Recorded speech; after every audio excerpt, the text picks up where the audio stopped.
Have you ever woken up and thought to yourself if playing Kindred as a tank would be a good idea? No? Well, that's exactly what we're going to do today, because in this video, I'm going to prove to you that Kindred isn't only an ADC, but also a tank. Why? Well, it's yeah. Now I know what you're thinking. Crusu, many wilder YouTubers are building Kindred as an AD carry, and their build makes her deal massive damage every single match. That's because A, they suck. No, I'm just kidding. I love these guys. I love these guys. And B, they've never tried building tank Kindred. And this is the thing. Barely anybody tries to experiment with their builds. Yep, we've all been there. Don't pretend like you haven't copied a pro build. Step 1. The build. Now this is the most important part of the whole process. It just overshadows everything that we're going to learn today. This is a really easy thing to do, and not a lot of you do it. Essentially, you want to pretend that you're so stubborn to the point where you don't accept that it doesn't work until you make it work. Now for me, I've already done that. Because who the heck builds AD Katarina? As a certified Kindred main, I want to choose the right tank items, which I know you would appreciate, but also keep a few sustain items to keep me alive. Because survivability is important. So you know, classic Waldorf advice. Chill the hell out, don't feed, stop typing in the chat so much, you're gonna get distracted from the match. Just stop. So on the flip side of this, what you don't want to do is start your match without editing your runes. There's nothing worse than when a match starts and you realize that you picked the wrong runes for the wrong enemy team comp. And that is the last thing you want to do before your match starts. Number 2 is play Kindred. Something that I see a lot of people do is they continuously ban Kindred. I don't know why people do that, but that is just extremely annoying. And I'm not saying that you can't play Kindred in rank. It's just that if you want more of a chance of playing Kindred, then maybe try and actually play PvP or duels. And please don't flame your teammates, please, just please work with your teammates. Number 3 is use your minimap. Now your minimap can make or break your matches. You might forget to check it once in a while, but throughout the whole game, do your best and make the effort. My top tip for doing this is to imagine that your top laner is flaming you because you didn't rotate to their lane. Like, you only rotated there when the enemy team had upgraded minions. Why are you so tanky? I've seen a lot of players that don't look at the minimap, and it really just leads to missing out on team fights or overextending lanes. And honestly, mix this with the enemy team getting more objectives than you, this shit is gonna lead to you and your teammates getting steamrolled. Like that first time you played a champion you didn't know in rank. Actually, it's because of bad teammates. Number 4, be confident. Now I know this is easier said than done, but remember, when you're looking at the grand scale of things, our timeline in this earth is minuscule. And on a timeline of the universe, we are but an atom.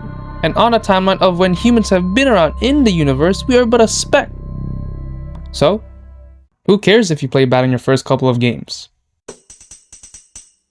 Once you get used to Kindred's playstyle, then you're gonna want to start thinking about mark manipulation immediately after. Now these marks are important. So many times I've seen Kindred players have a really great start, and then completely forget about where their next mark will spawn. So you want to jump back a few steps and go back to step number 3, which is using your minimap. Always use your minimap even after getting your first few marks. Don't think of the marks as a thing just to make the enemy think you'll gank them, and then you gank another lane and then just no effort to ganking them afterwards. You want to kind of use it for many different things. You don't want to just suddenly use it without any purpose at all, because that's just going to be a waste of information. Basically, the number of marks you have will determine where your next mark will spawn.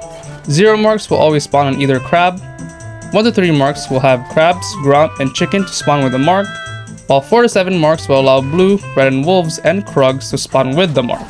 Finally, 8 and above marks will only spawn on dragon and baron. Our final step, number 6, is practice. Consistent practice is what's going to separate you from any other player. Anyone can master Kindred, but you get to decide how you want to play Kindred, and you can make it look flashy and unique. So yeah, maybe don't go crit Kindred all the time. Wait.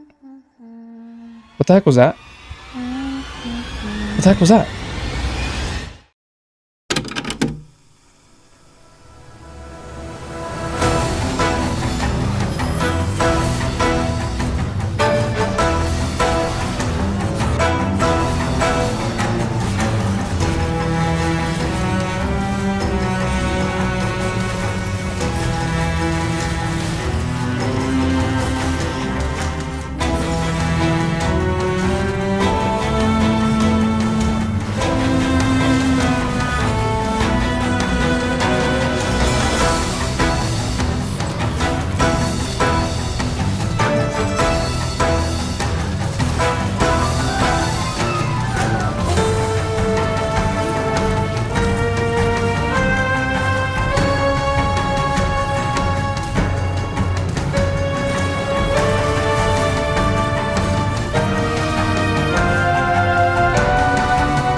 Thank you guys so much for watching, and if you enjoyed the video, please consider subscribing to the channel. It really helps me a lot. And as always, I'll see you guys on the next one.